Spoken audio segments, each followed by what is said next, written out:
Have you ever felt like your head is full of spinning thoughts, even about the smallest things? For example, after talking to a friend, you keep wondering, why did I say that? Did they get offended? If this happens to you a lot, then you're experiencing what we call overthinking. But why are we so prone to overthinking? Is there a scientific explanation? And most importantly, how do we deal with it? Let's dive in. Number 1.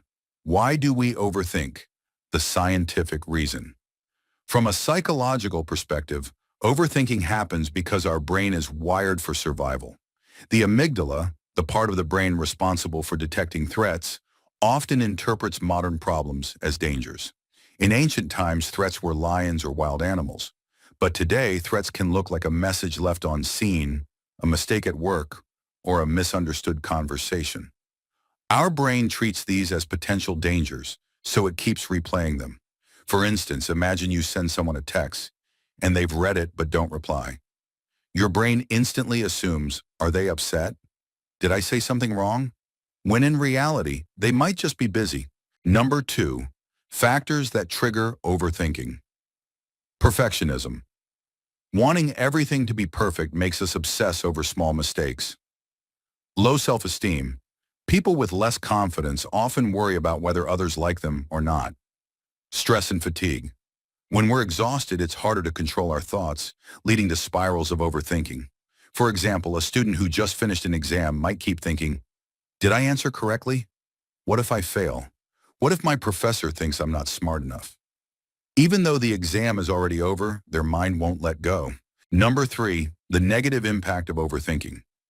Overthinking can cause insomnia because the mind stays active even when the body is tired. Decreased productivity, since we think too much but don't act. Increased anxiety and stress over time. A real-life example, someone about to give a presentation spends more energy worrying, what if I mess up? What if people don't like my slides? Instead of preparing the actual material.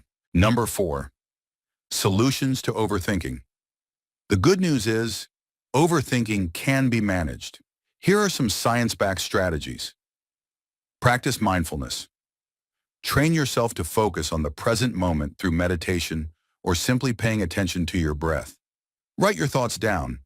Putting worries on paper makes them feel lighter. Set a thinking time. Allow yourself 15 minutes to think about the problem, then move on. Shift your focus. Exercise, read, or do a hobby to break the thought cycle. Challenge your thoughts. When you think, what if they don't like me? Ask yourself, what proof do I actually have? Do I really know that? For example, an employee afraid of making mistakes can write down everything they've done well.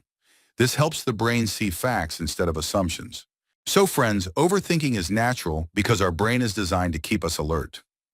But when it becomes excessive, it can hold us back from living our best life. Remember, thoughts are not always facts.